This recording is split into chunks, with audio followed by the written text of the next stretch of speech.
Bonjour tout le monde et bienvenue dans mon garage pour le guide de l'auto. Cette semaine, il sera évidemment question de la marque Jaguar. Je mets à l'essai le F-Pace avec moteur 2 litres turbo compressé. On viendra là-dessus un peu plus tard. Je vais aussi vous parler d'une possible relance pour la Honda Civic dès l'année prochaine et d'un segment qui est complètement anéanti depuis cette année sur le marché nord-américain, celui des fourgons compacts. C'est très triste pour bien des entrepreneurs qui appréciaient ce genre de véhicule-là.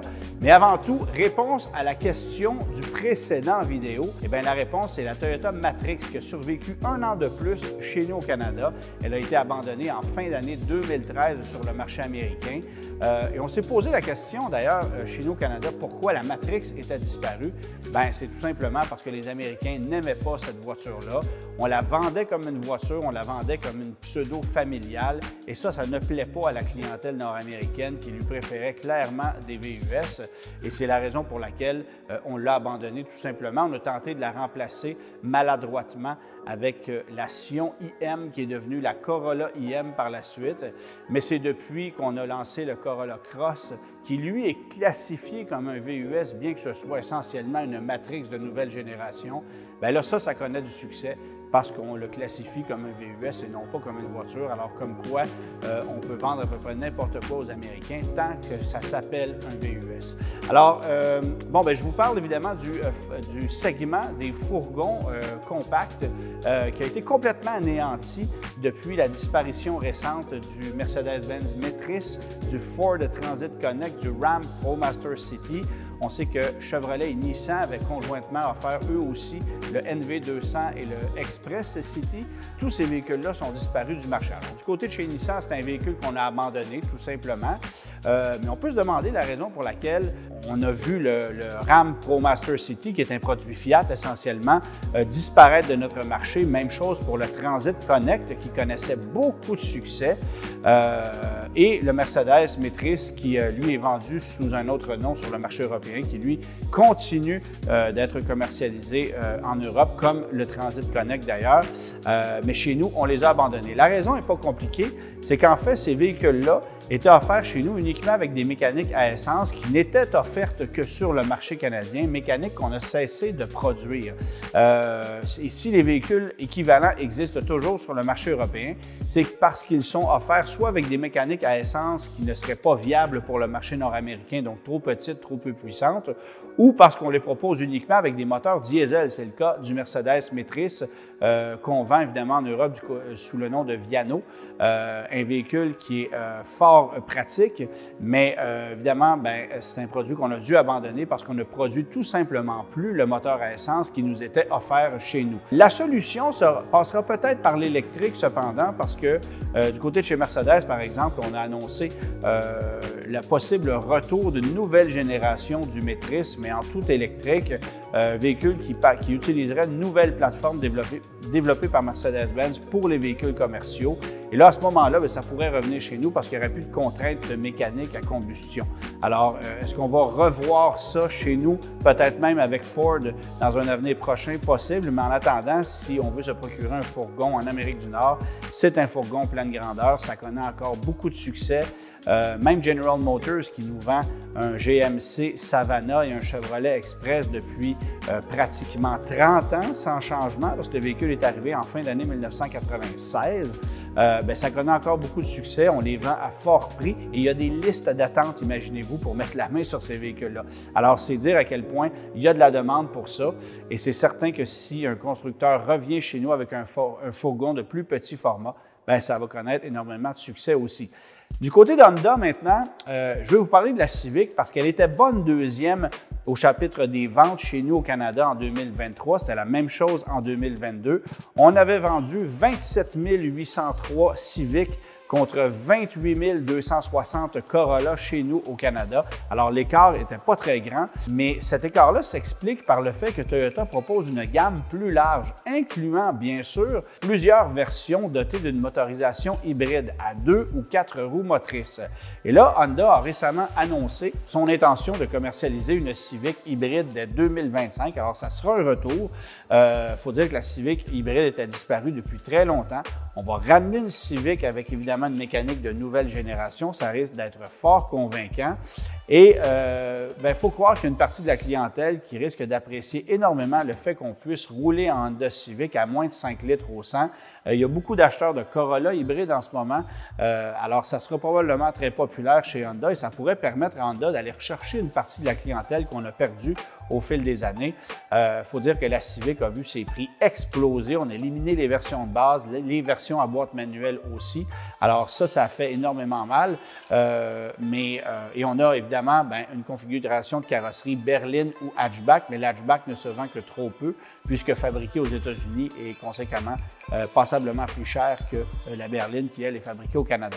Alors, il y a des chances que Honda se stabilise, puisse aller chercher une nouvelle partie de la clientèle. J'ai très hâte de voir quelle sera la stratégie de mise en marché de la Civic hybride parce qu'évidemment, si on ne propose qu'un modèle haut de gamme extrêmement cher comme on le fait par exemple avec l'Accord, on ne risque pas de connaître énormément de succès, mais en travaillant comme le fait Toyota avec une gamme assez large de versions hybrides, ça risque d'être assez populaire. Remarquez, il y a aussi Hyundai qui propose une version hybride de son Elantra, mais encore une fois, uniquement dans le modèle le plus luxueux, avec un prix qui est quand même assez élevé. Alors, en espérant que Honda puisse s'ajuster et être un peu compétitif, très hâte de voir ça et très hâte d'essayer cette voiture-là surtout. Et je vous parle maintenant de Jaguar. Vous le voyez, je mets à l'essai le F-Pace dans sa version, je ne peux pas dire version de base, là, évidemment, mais un moteur 2 litres turbo de 247 chevaux. C'est pas très convaincant, je vais être honnête, parce que ça manque un peu de puissance, sachant que cette machine-là est capable d'en prendre beaucoup plus. Jaguar annonce un 0-100 km/h en 7,3 secondes et ça me donne même l'impression d'être un peu plus lent que ça. Alors, c'est pas super convaincant. C'est clair qu'en passant avec le V6 3 litres surcompressé qui fait 395 chevaux, là, on a une machine pas mal plus intéressante à conduire. C'est certainement plus cher, c'est 10 000 $ de plus en fait pour accéder à cette mécanique-là, avec évidemment des freins plus puissants, avec évidemment un équipement qui est un petit peu plus cossu, mais vous allez récupérer chaque dollar dépensé en supplément si vous optez pour la version moteur V6 par rapport à un modèle 4 cylindres, parce que sur le marché d'occasion, c'est ce qu'on recherche. Les versions moteur 4 cylindres, c'est pas très convaincant. Et à l'autre bout du spectre, il y a bien sûr la version SVR, qui elle est une véritable fusée à 543 chevaux, mais là, c'est 110 000 $ avant option.